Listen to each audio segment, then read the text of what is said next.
modelo de discipulado apostólico, e hoje nós vamos falar então sobre o propósito eterno de Deus.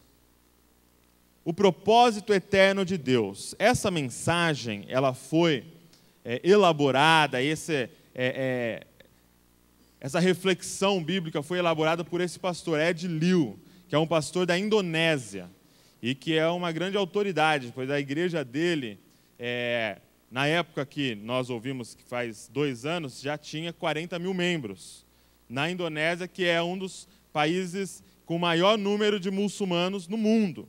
Então, é uma grande autoridade, e essa mensagem é a base do crescimento da igreja dele. Então, todo o crédito de tudo que eu vou falar aqui é do pastor Ed Liu, então você procure por mais ministrações dele, procure pelos livros que ele lançou aqui no Brasil em português, que são maravilhosos.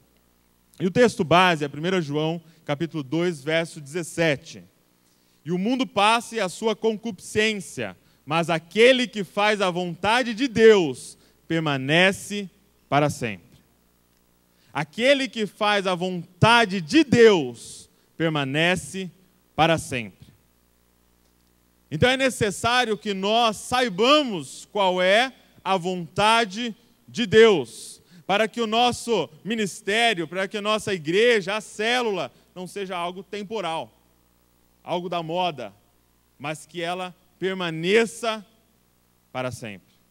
Agora, como igreja, como noiva de Cristo, e para a eternidade, morando no céu. Agora, qual é a vontade de Deus? Qual é o propósito eterno de Deus? Propósito eterno de Deus. Talvez nós pudéssemos pensar que o propósito eterno de Deus é evangelismo. Será que o propósito eterno de Deus é evangelismo? Não. Por quê? Porque evangelismo é algo que não existia antes da queda e não vai existir depois da volta de Cristo. Evangelismo é algo para agora, para o mundo atual. Então não é o propósito eterno de Deus. Será que o propósito eterno de Deus é missão? É ir para outros países, ir para regiões complicadas do nosso próprio país e fazer um trabalho lá? Não. Isso está incluído no propósito de Deus, mas não é o propósito eterno de Deus. Pois antes da queda não havia missão, e lá no céu não haverá missão. Será que o propósito eterno de Deus é obras sociais? Também não. Porque depois que Jesus voltar e tornar tudo isso perfeito, não vai mais ser necessário ter obras sociais. Então esse não é o propósito eterno de Deus. Será que é estudo bíblico? Também não. Porque antes não havia e depois não haverá mais. Qual é o propósito eterno de Deus? É importante frisar que tudo isso está dentro do propósito eterno de Deus, mas não é em si o propósito principal de Deus. Anote aí, o propósito eterno de Deus é construir uma casa, um lugar de habitação para Ele. Do início ao fim da Bíblia, o propósito eterno de Deus é construir uma casa, um lugar de habitação para Ele. E eu gostaria de mostrar para vocês rapidamente, percorrendo um pouco da palavra de Deus, como Ele revela esse propósito a nós. Em Gênesis capítulo 1, Deus faz o mundo, faz o universo ali, naqueles dias, e Ele então planta um jardim, o jardim do Éden, e coloca para morar ali Adão e depois Eva juntamente com ele. E ali era um lugar aonde Deus descia para poder habitar com a raça humana.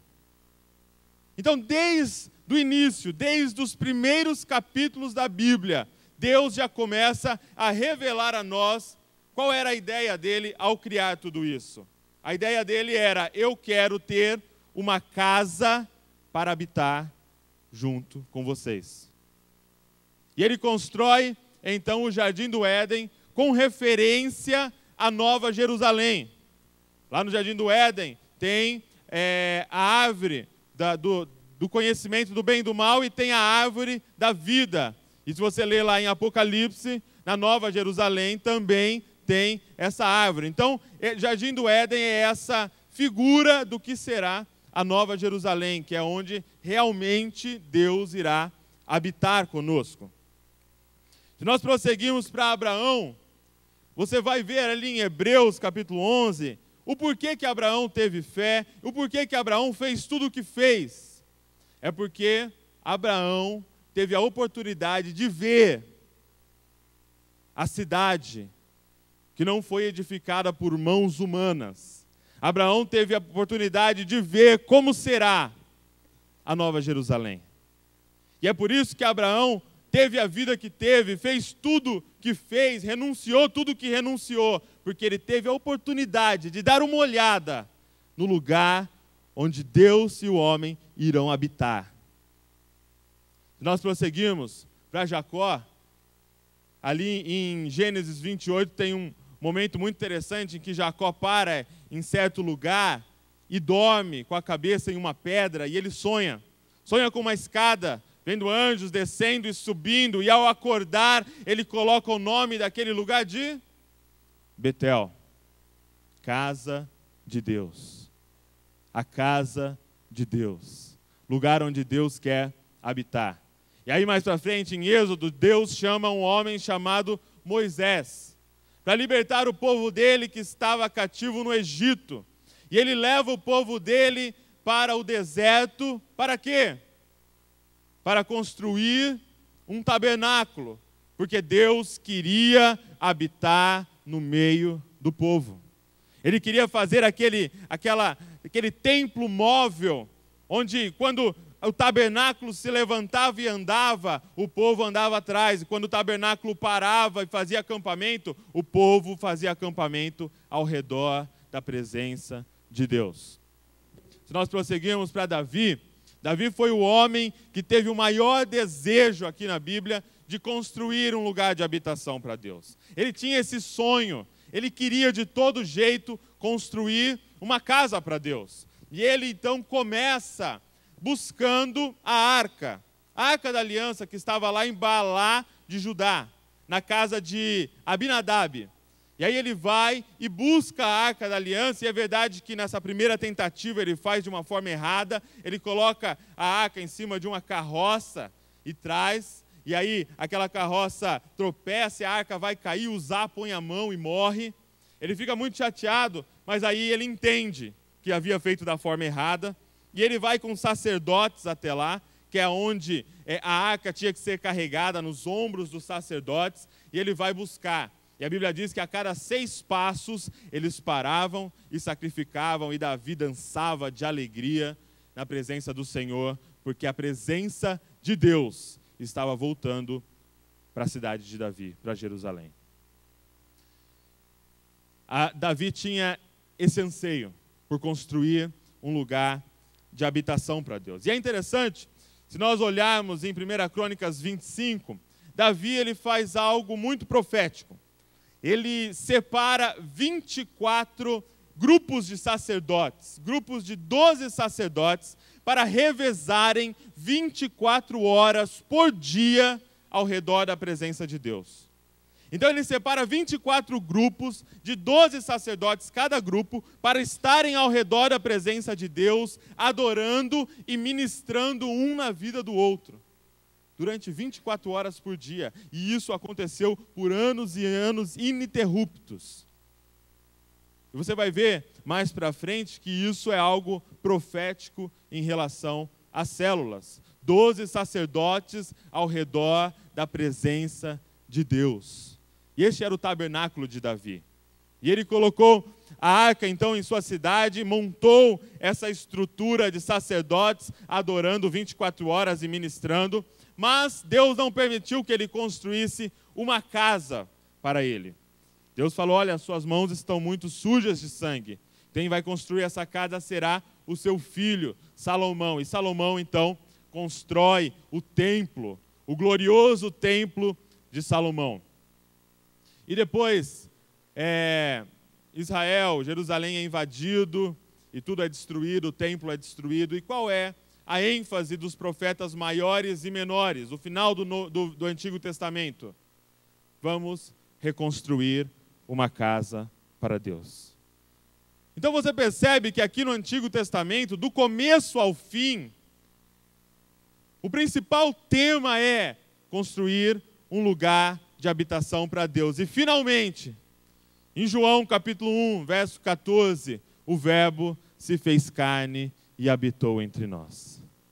Jesus habitou entre nós. E aí, se você for para as cartas, você vai ver qual é a temática de Paulo. Paulo nos dá, então, um manual de como construir um lugar de habitação para Deus. Paulo e João e Tiago, Judas, eles dão, então, esse manual de como construir esse lugar de habitação para Deus. E nos dá todas as ordens, todas as referências. E veja que interessante, Paulo, ali em Atos, no capítulo 15, verso 16, ele diz assim, olha, depois disso, Deus falando, depois disso voltarei e reedificarei o tabernáculo de Davi, que está caído. Levantá-lo-ei das suas ruínas e tornarei a edificá-lo. Perceba que Deus está dizendo aqui que Ele tem um desejo de reedificar o tabernáculo de Davi. Perceba que não é o tabernáculo de Moisés e também não é o templo de Salomão. Deus coloca o desejo dele em reconstruir o tabernáculo de Davi. E qual era o tabernáculo de Davi? O tabernáculo de Davi era 12 sacerdotes ao redor da presença de Deus. 12 sacerdotes ao redor da presença de Deus. E por que 12? E aqui o pastor Ed Liu fala nessa profecia, nessa revelação que Davi teve em relação às células, aos pequenos grupos. Por que 12? Porque a partir do momento que a gente passa de 12, 13, as pessoas não são mais sacerdotes no nosso pequeno grupo. Eles começam a ser espectadores. Como o grupo vai crescendo, algumas pessoas começam a não ministrar, não participar, e elas ficam ali então como espectadoras, apenas assistindo. E se nós deixarmos o pequeno grupo crescer muito, ele se transforma então em um culto. É muito interessante, porque quando você tem 7, 8, 9, 10 na célula, as pessoas falam muito e compartilham muito. E a partir do momento que começa a crescer, as pessoas começam a parar de falar. Por quê? Porque aí já tem espectadores, já não é mais uma conversa, é uma pregação. Então Davi não queria isso, Davi não queria espectadores, ele queria 12 pessoas ativas no processo, ministrando um na vida do outro e adorando ao redor da presença de Deus. É por isso que nós temos que tomar cuidado em relação a isso. Quando a célula começa a expandir, é necessário multiplicar. É necessário multiplicar. Porque nós vemos, por exemplo, um exemplo interessante, ali em Atos capítulo 20, Paulo está em Troade, e ele para em um lugar para ministrar. E a Bíblia diz que ele ministra por muitas horas. Mas, se você olhar no original, a palavra ali ministrar não era exatamente o que nós estamos fazendo aqui hoje, um monólogo, onde um fala e todos ouvem. Era um diálogo. Eles estavam conversando, então provavelmente havia perguntas e Paulo ia respondendo as perguntas e conversando com eles. Porém, tinha um jovem que estava fora dessa conversa. Tinha um jovem que não estava fazendo pergunta, tinha um jovem que não estava participando ativamente disso. O nome dele era Eutico. Eutico estava apenas ouvindo, e ouvir cansa. E ele estava ali sentado na janela, ouvindo, e pegou no sono, e caiu, e morreu. E é exatamente o que vai acontecer se nós insistimos em células grandes. Pessoas vão se tornar espectadoras, não vão participar da conversa, vão dormir, e vão morrer. E vão sair, e vão abandonar. Porque ouvir cansa. Agora, uma conversa, onde elas participam ativamente, elas compartilham o que Deus está falando com elas, é muito mais gostoso e é muito mais produtivo. Então é interessante essa figura do tabernáculo de Davi. E Deus revela o propósito eterno dele a Paulo. Abra sua Bíblia em Efésios capítulo 3, para você poder marcar aí. Efésios capítulo 3, versículo 3. E é interessante que ele revela a Paulo, e não havia revelado aos pais da fé, aos pais da igreja. Ele revela a Paulo. E olha o que diz: isto é o mistério que me foi dado a conhecer por revelação, como já lhes escrevi brevemente. Ao lerem isso, vocês poderão entender a minha compreensão do mistério de Cristo. Esse mistério não foi dado a conhecer aos homens de outras gerações, mas agora foi revelado pelo Espírito aos santos apóstolos e profetas de Deus. Então Paulo diz que Deus revelou a ele um mistério. E onde é que está escrito esse mistério? Como já lhes escrevi brevemente. Então Paulo está dizendo sobre o capítulo 1 e 2 de Efésios. Então o capítulo 1 e 2 de Efésios contém este mistério. E qual é este mistério, esse propósito eterno de Deus? Do versículo 1 ao 10 do capítulo 2, ele fala sobre salvação. Que a salvação é mediante a fé e pela graça. E no capítulo, do versículo 11 ao 22, ele fala então do propósito eterno de Deus. E, como nós dissemos, o propósito eterno de Deus é construir um lugar de habitação para ele. E para isso Paulo usa 3 figuras de linguagem para explicar melhor. A primeira figura que Paulo usa é uma família para o pai.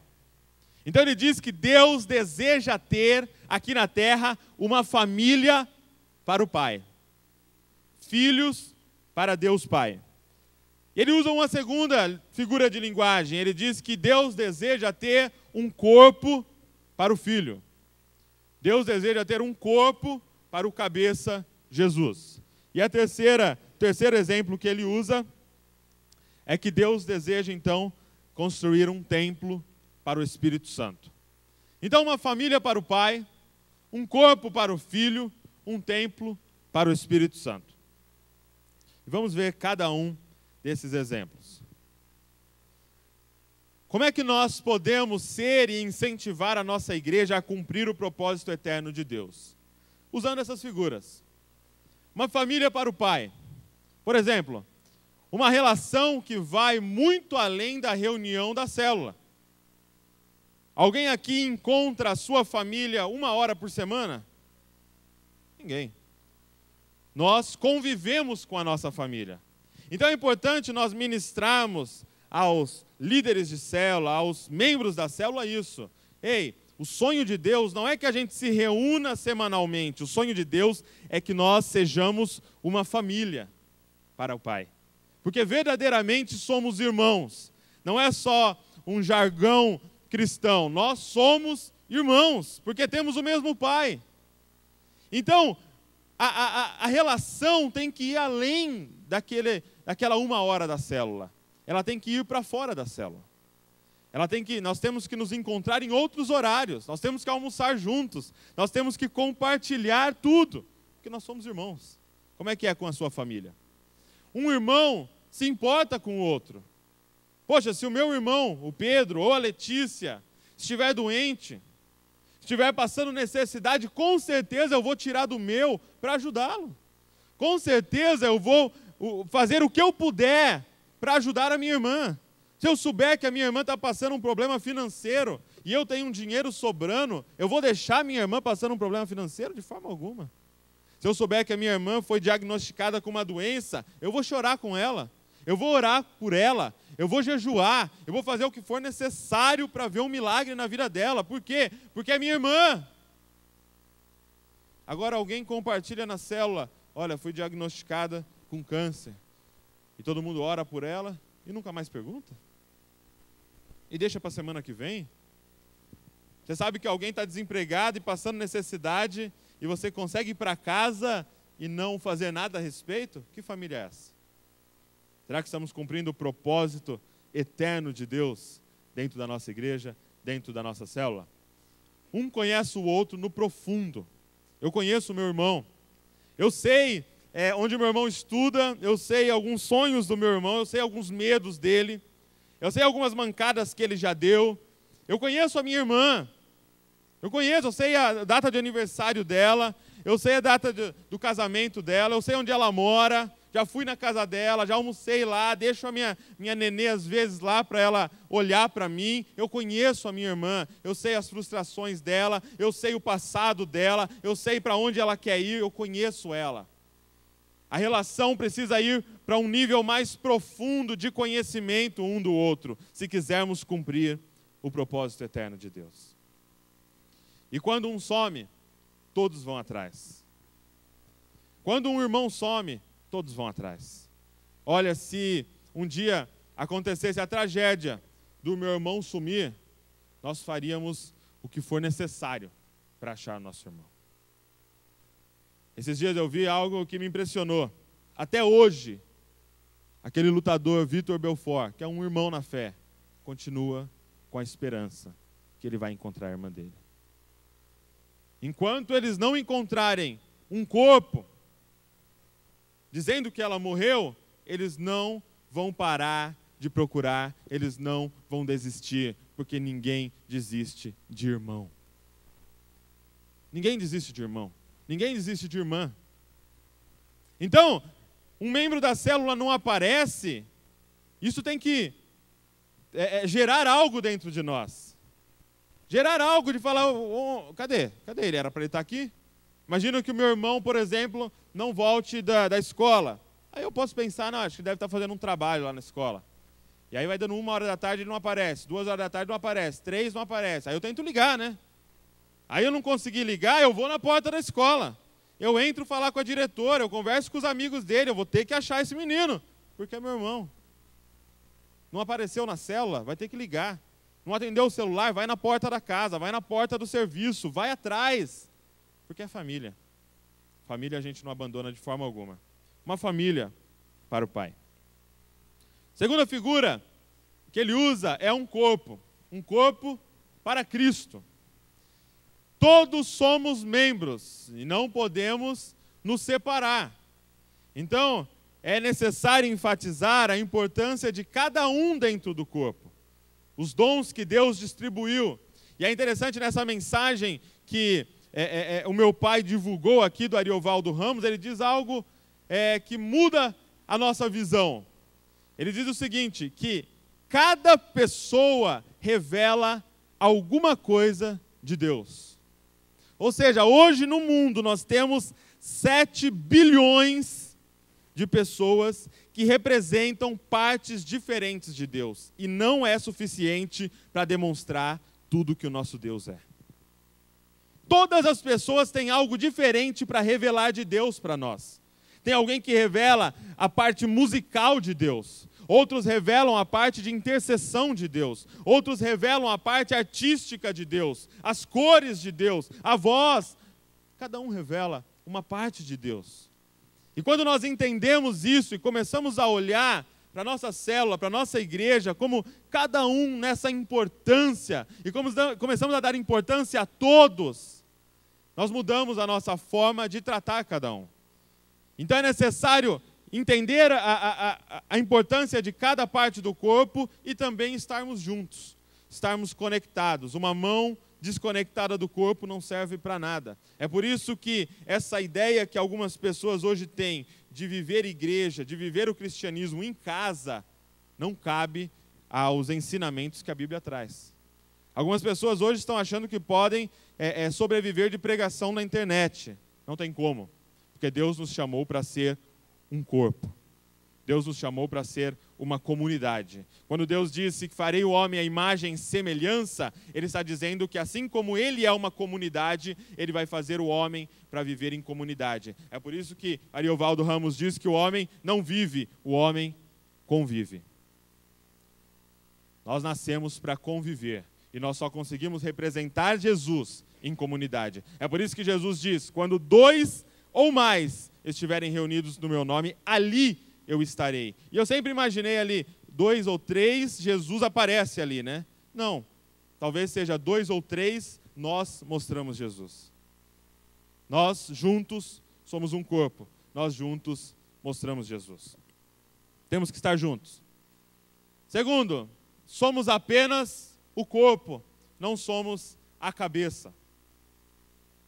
Gente, isso aqui é muito importante. E talvez é onde nós temos errado com frequência. Nós fomos chamados para sermos corpo de Cristo. E como corpo, nós não executamos nada sem que a cabeça mande. Nós não fazemos nada, nós não andamos, nós não pegamos, nós não falamos, nós não olhamos em direção alguma sem que a nossa cabeça mande. Em tudo que vamos fazer como igreja, nós precisamos consultar a Deus. Em tudo que nós vamos fazer como célula, nós precisamos consultar Jesus e perguntar: ei, cabeça, em que direção nós vamos? Sabe, eu trabalho com design gráfico. Eu faço capa de livro, capa de DVD, eu fiz esse banner aqui. E eu trabalho com criatividade. Só que existem dias que eu não estou criativo.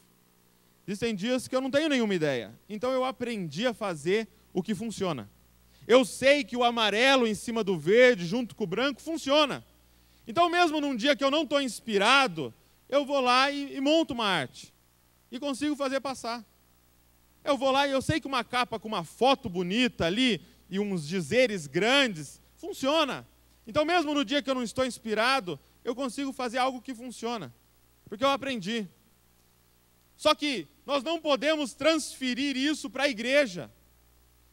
Porque nós sabemos algumas coisas que funcionam. Deus não falou nada, mas a gente sabe algumas coisas que funcionam. Começar com uma música mais agitada para chamar o povo, depois uma mais lenta e terminar com uma adoração profunda, só com o teclado ali. E aí o pregador já entra na sequência. Isso funciona. Mas será que Deus mandou fazer assim? Eu sei que uma ilustração, eu já puxo a atenção das pessoas, e aí elas já ficam atentas, e depois da ilustração eu faço uma aplicação e venho com o texto bíblico, isso funciona. Mas será que Deus mandou fazer assim? É igual um pastor que preparou um sermão lindo, preparou cada parte, introdução e tal, e foi para a igreja. E chegou lá, na porta da igreja, bateu um vento e levou o sermão dele embora. Levou as folhas, ele tentou correr, pegar, não conseguiu, e o sermão foi embora. Aí ele entrou na igreja e agora, e sentou lá, e começou o louvor, e tal, e foi a palavra de oferta, e aí chegou a vez da pregação. Aí ele subiu e falou: gente, preparei uma mensagem linda, eu cheguei na porta da igreja, o vento levou, vamos ter que contar com o Espírito Santo hoje aqui.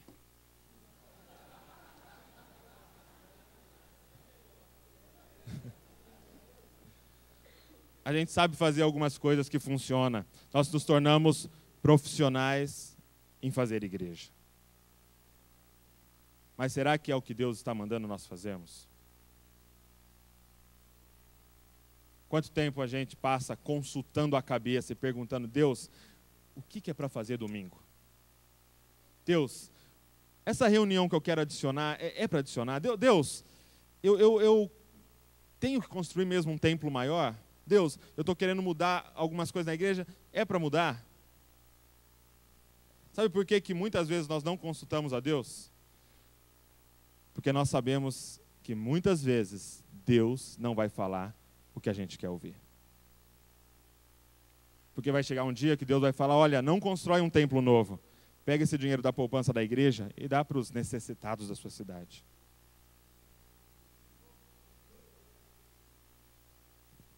Porque vai ter dia que Deus vai falar assim: ó, não ordena ele a pastor, mas ele é meu amigo. Então é mais fácil às vezes fazer o que parece certo, porque e se Deus não falar o que eu quero ouvir? E se Deus não falar o que eu quero ouvir?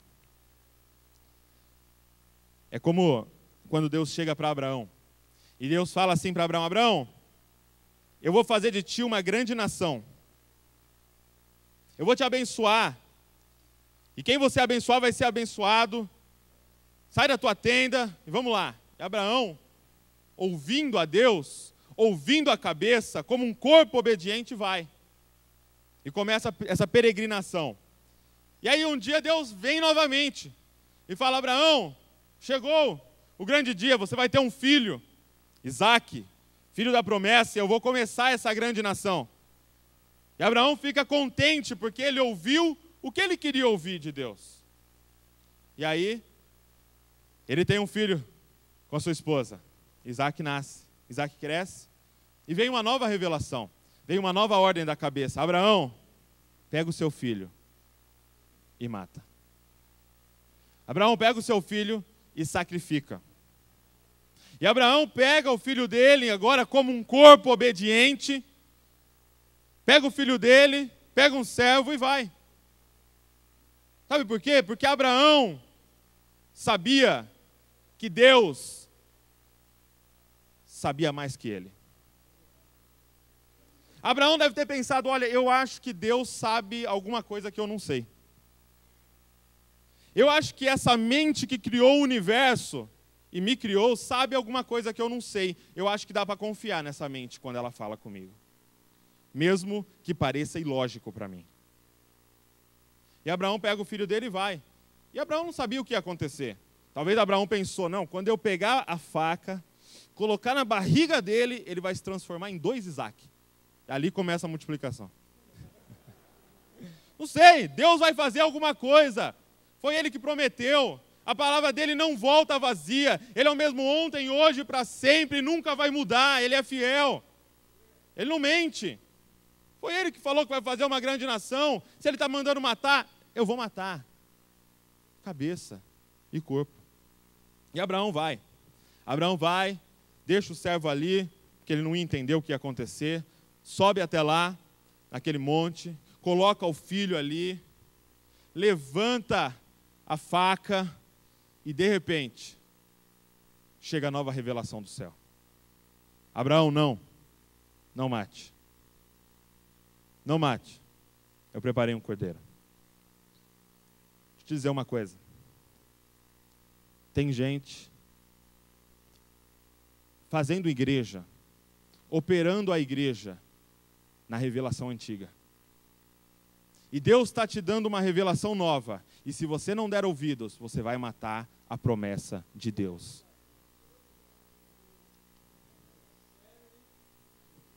Se você continuar fazendo igreja na revelação antiga, você vai matar a promessa de Deus. É por isso que Deus não estava interessado em Isaque, Deus estava interessado nos ouvidos de Abraão. Eu preciso de alguém que me ouve.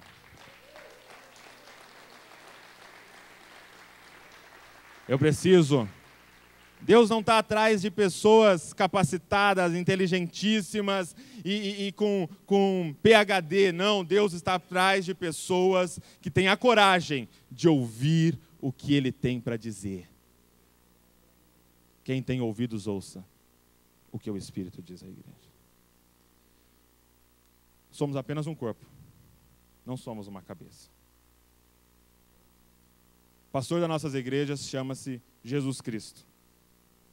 Nós somos copastores. E o Ariovaldo também disse que se você é auxiliar de pastor, você é um co-pastor. Brincadeira, gente. E é importante também frisar que num corpo todos ouvem a cabeça. Todos ouvem a cabeça. Eu consigo, da minha cabeça, dar ordem para o dedinho do meu pé. É verdade que partes do corpo ouvem melhor do que outras partes. Então eu não consigo escrever com o meu pé, porque a minha capacidade de falar com o meu pé não é tão grande quanto a capacidade de falar com a minha mão. Então vai ter pessoas dentro da igreja que vão ouvir ainda de forma meio que não tão fina. Não ouvem tanto, mas todos ouvem a cabeça. E aí que se quebra esse clericalismo na visão do MDA. Não é mais o pastor ouvindo a cabeça e passando para nós. É agora todos ouvem a cabeça. Essa é a grande ênfase do protestantismo. Foi quando Martinho Lutero falou: ei, chega, todo mundo tem que ler a Bíblia e entender a revelação de Deus. Não é mais a liderança lê e fala, porque a liderança pode falhar. Agora, quando todos ouvem a cabeça, o resto do corpo pode dar orientação até para a liderança. Ei, será que a gente não está dando uma desviada? Porque o que eu tenho ouvido de Deus não é isso. Todos ouvem a cabeça. E aí é assim que nós temos que incentivar o nosso grupo, a célula. Todos ouvem. Então, cada um tem uma revelação. Então, quando chega na célula, nós abrimos a palavra e cada um lê o texto, o mesmo texto, cada um tem uma revelação. Por isso que é necessário que todos falem. E aí o líder já não é mais um pastor, um líder ali dentro da célula, ele é um facilitador, fazendo que as pessoas falem. Por favor, coloca a sua revelação para fora, porque se você não colocar, nós perdemos uma parte da revelação. Porque se um membro ali não falar, nós perdemos uma parte da revelação naquele dia. Então o líder tem que trabalhar como esse facilitador que consegue arrancar a revelação de cada um ali. Um corpo para Cristo. E por último, a última figura é um templo para o Espírito Santo. Como é que se constrói um templo? Como é que a gente faz um templo? Vamos lá. Primeiro, é necessário achar as pedras. E aí tem o trabalho de evangelismo. Então, como eu disse no início, o evangelismo não é o propósito eterno de Deus, mas está dentro. Para cumprir o propósito eterno de Deus, tem que haver evangelismo. É achar as pedras. Então, nós vamos sair agora em Bragança e encontrar o máximo de pedras que nós conseguimos e trazer para cá.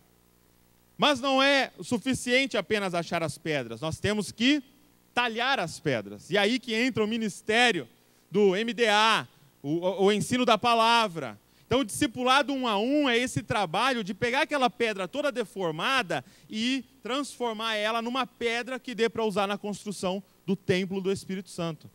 Então, você começa a talhar e tem umas pedras mais pontiagudas, que até te machucam no início, mas você vai talhando e talhando e deixando ela parecida com a pedra angular. Não parecida com você, parecida com Jesus. E você vai talhando ela, deixando ela bem bonitinha. Com o ensino da palavra, com as nossas escolas dominicais, com o discipulado 1 a 1, na célula, tudo isso vai talhando a pessoa. Mas é importante também aqui, ele diz algo muito interessante. Ele fala assim, ó, só pode dar martelada em pedra quem está recebendo martelada. Só discipula quem está sendo discipulado. Porque só sabe o peso de uma martelada quem está levando. Então não vai querer dar martelada nos outros sem estar recebendo que você vai quebrar os outros. Porque ao mesmo tempo que somos construtores desse templo, somos uma pedra que faz parte desse templo. Terceiro, nós temos que encaixar as pedras. E aí precisamos de pessoas visionárias dentro da igreja que conseguem olhar para uma pessoa e entender aonde que ela se encaixa melhor. É aquilo que nós dizemos, às vezes você tem um diácono e você coloca ele para presbítero e você perde o seu diácono, porque ele era uma pedra diácono. E você quer então, para agradá-lo, ou por causa do muito tempo na igreja, transformar ele em outra coisa, mas ele não encaixa lá. Então nós temos que entender, esse aqui é louvor, esse aqui é palavra, esse aqui é um anfitrião de mão cheia, esse aqui é contribuição, esse aqui é misericórdia, esse é ação social. E você vai encaixando todas as pessoas então nos seus lugares, para compor esse templo. E aí vem um ministério muito importante, que é o ministério apostólico, a planta do prédio. A liderança que fica constantemente olhando na planta e dizendo, não, ali está torto. Aqui, ó, está falando que está torto ali, ó. Então, põe o esquadro ali, põe ali, vamos olhar, põe o plumo ali. Não, está torto, vamos quebrar aquilo ali, vamos refazer. E constantemente está revendo, para que não se construa algo que vai cair, mas se construa algo de acordo com a planta. É o ministério apostólico. E por último, um controle de qualidade, que é o ministério profético. E veja só, quando você constrói um templo, quando você acha as pedras, você talha, você encaixa elas, e ela se transforma num templo, tudo muda. Porque, o que tem acontecido? Às vezes a gente faz um evento, a gente faz um trabalho e vai e acaba pegando pedras de outra igreja e trazendo para cá. Então eu tenho alguns líderes que vão lá, meio que sorrateiro, na construção do outro, pega uma pedra, sai correndo para a igreja e leva para ele a pedra. Agora a pergunta é, como que ele conseguiu tirar aquela pedra de lá? É porque lá não era um templo, era um amontoado de pedras. Porque se for um templo, não tem como tirar. Meu irmão, seus membros, se tiverem encaixados, pode deixar eles irem em campanha do fulano ali uma vez, no show do outro ali, não vai sair. Não tem como sair. Porque está encaixado. Está inserido. Então, se você está tendo membros roubados, você precisa rever a construção aí. E aqui eu gostaria de encerrar dizendo o seguinte.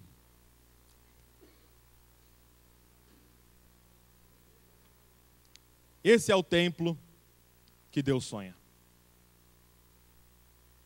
Não é essas 4 paredes. Às vezes a gente se preocupa muito e sonha muito com um templo mais bonito. Isso é importante. Mas deixa eu dizer uma coisa. Grandes construções, o pessoal já está indo no shopping toda semana. Cadeiras confortáveis é importante, mas deixa eu dizer uma coisa. No cinema é muito confortável. Som bom é legal, é importante. Eu não estou dizendo que não se deve comprar som para a igreja, mas eu estou dizendo o seguinte, na discoteca eles têm um som pesado. Mas sabe o que eles não encontram lá fora? Amor. E se nós começássemos a investir e sonhar que os nossos membros, que os nossos liderados passem a amar. Porque eu estava na célula na semana passada e eu, no meio da célula, perguntei assim para uma menina que está indo lá. Uma menina nova, acabou de se converter, e ela está indo lá e eu perguntei para ela assim, por que você está vindo na célula? E eu estava esperando uma resposta, porque o estudo é muito legal, o estudo bíblico aqui é muito bom, e eu estou aprendendo muito, estou crescendo, né? Estava esperando, não sei, talvez o lanche que a gente faz depois, né? A gente sempre leva comida, é muito legal e tal. E ela disse assim, olha, é que o dia que eu entrei aqui pela primeira vez, eu me senti amada por vocês. Eu me senti tão amada e foi tão estranho para mim, porque vocês não me conhecem. E foi a primeira vez que eu vim aqui. E aí ela falou assim, tem essa menina aqui, a Laura, que durante toda a célula ficava olhando para minha cara e rindo. Eu achei até meio estranho. Aí chegou no final, a Laura veio pro meu lado e falou assim, posso te dar um abraço? E ela me abraçou e eu senti que ela me ama. Mas ela não me conhece. Eu cheguei em casa e falei, mãe, algo muito estranho, eu senti que eles me amam lá e eu senti um amor naquele lugar. E hoje, ela e a mãe dela estão vindo todas as semanas na igreja, participando da célula. Gente, em cadeiras duras, em uma casa, simples. Porque o que as pessoas querem não é cadeira confortável, não é som caro, não é mega construções, elas querem amor, amor, amor. Esse é o templo que Jesus quer, esse é o templo que Deus quer, um templo do amor. Sabe por quê? Porque no dia que ela falou assim, eu vim aqui, eu estou vindo aqui por causa do amor, eu ouvi ela dizendo, eu estou vindo aqui por causa de Deus. Sabe por quê? Porque Deus é amor. E a igreja que diz que adora a Deus, o que as pessoas precisam enxergar quando entram lá? O som? O banner? As cadeiras? A organização? Não. Uma igreja que diz que adora a Deus, e esse Deus se define como amor, quando elas entrarem no ambiente, a primeira coisa que elas precisam sentir é amor. É amor. É amor fluindo de nós, é amor. E eu acho que essa é a grande sacada do MDA, porque esses caras amam. Se você teve a oportunidade de ir em Santarém, de ir em Fortaleza, em Barueri, você fica assim, como é que eles conseguem amar tanto assim? A estrutura toda é montada para dar certo, mas a grande sacada é voltar à base. Ama o teu próximo como a ti mesmo. Coloca de pé no seu lugar, vamos orar.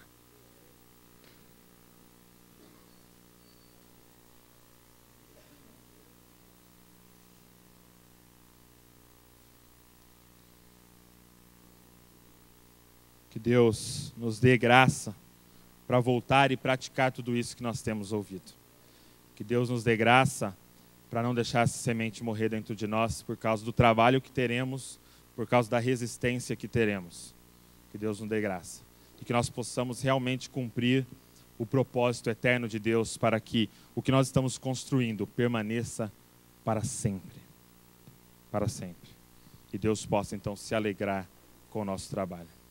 Senhor, muito obrigado pela vida do pastor Edlil, Senhor, que teve essa revelação vinda de Ti, Senhor, da Tua palavra, Pai. Muito obrigado. Muito obrigado porque o Senhor nos deu a oportunidade de ouvir e está nos dando a oportunidade de passar isso, Pai.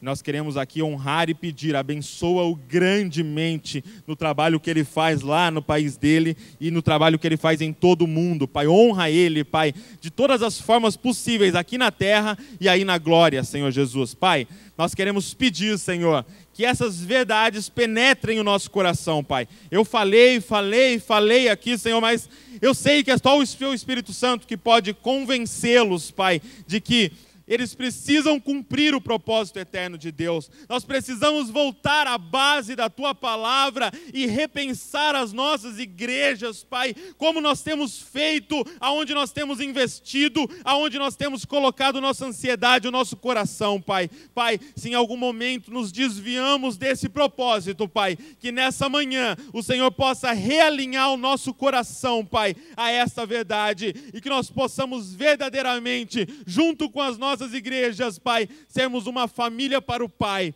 um corpo para o Filho, que é o cabeça, e um templo para o Espírito Santo, Pai, para que todos saibam, Pai, que o Senhor é Deus e que não há outro além de Ti e que não há acesso a Deus a não ser por Jesus Cristo, que é o único caminho, que é a verdade e que é a vida, Pai. Ô Senhor, faça com que nós sejamos um, para que o mundo saiba disso, Pai. É o que nós te pedimos e te agradecemos no nome de Jesus. Amém. Deus abençoe.